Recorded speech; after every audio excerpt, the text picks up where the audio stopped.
કેન્દ્રીય મંત્રી નીમુબેન બાંભણીયાએ તેમના કાર્યાલય ખાતે લોકપ્રશ્નો સાંભળ્યા।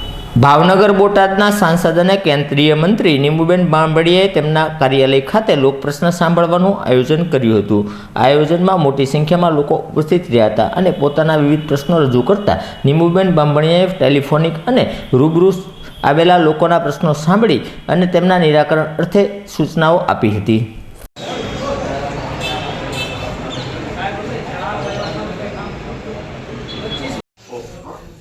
भाई नो नंबर लिख लिया ने पीडीएफ आ गई તમારો ભાઈ કે સાહેબ મમ્મી નું નામ ચડાવવાનું અને ઈ કે તમારા સિવિલ કોર્ટ નો અમારી જે રેવન્યુ કોર્ટ હોય ને એનો ઓર્ડર લાવવો પડે। રેવન્યુ કોર્ટ એ જે પાછળ ઓર્ડર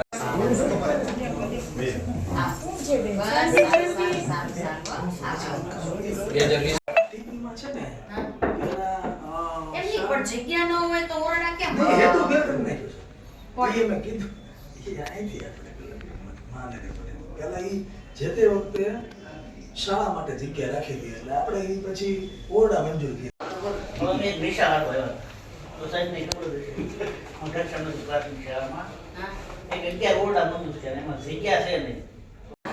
પાસ એન્ટ્રી નહોતી પડે મામાએ ખાલી બે મામાના અરજી કર્યા હતા ઠીક છે પછી આપણે બે વાર અરજી કરી અહીંયા પ્રાંત ભલે થી આ કોપી લઈ આ ફોન કરો ભાઈ બતાના આવો તારો રાખો બધા હવે રાખ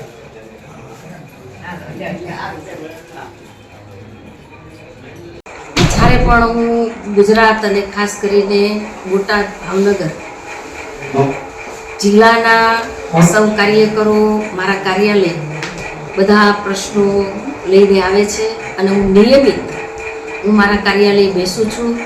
રેલવેના પ્રશ્નો હોય, રોડના પ્રશ્નો હોય, આમ અનેક પોતે જે પણ એમને ક્યાંય પણ મુશ્કેલી અગવડ પડતી હોય એ પ્રશ્નો લઈને અહીંયા મારા કાર્યાલય લોકો આવે છે।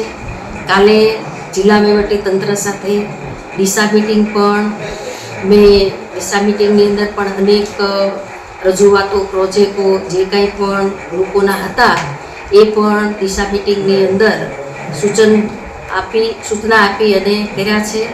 વડીલો પણ મળવા આવે છે, ભારતીય જનતા પાર્ટીના સિનિયર આગેવાનો પણ હોય છે અને અનેક કાર્યકરો છે એ કાર્યાલયની મુલાકાત લઈ અને પોતાના પ્રશ્નો રજૂ કરે છે।